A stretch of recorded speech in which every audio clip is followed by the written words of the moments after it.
Acum, hai. Băieți, și bine v-am găsit la primul competitiv pe matchmaking. Sunt alături de generalul de Alex. Salut! Salut! Și de niște românași aici, un global, un suprem, un lem. Unde mergi? Blue, du-te B, du-te B. De niște prafi.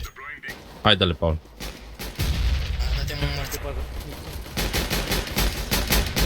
Ramp. Site.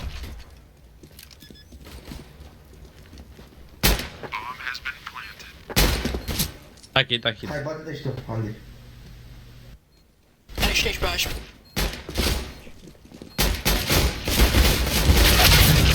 Nice try. Ah, păcat.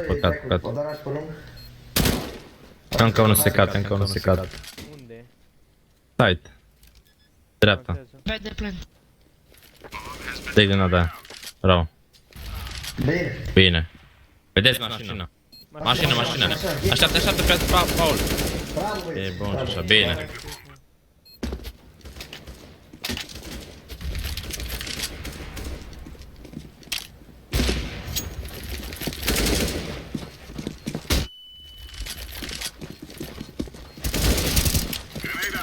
Unul stâng.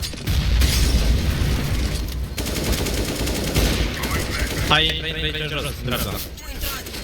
Unul-i mașină. Dai defuse. Da, prea târziu.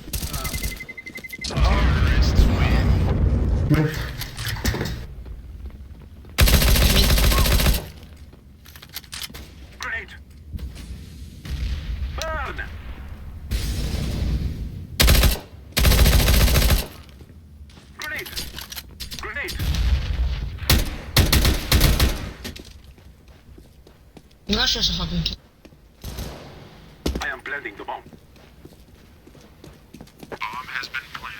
Să nu dați save. Top mid. Ba, nu am puput fragă, mă. Știu. Acolo, Andy, te rog. În dreapta. Hai. A, ți-am zis care. Vezi care echipă unde.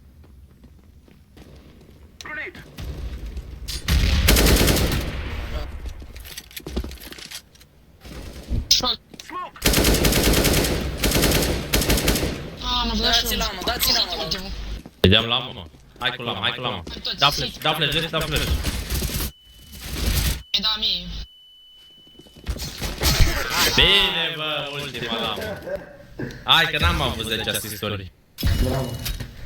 Bine, băieți. M-am îmbogățit. Ace. Short. Da, mamă. Ce lamă era să iau.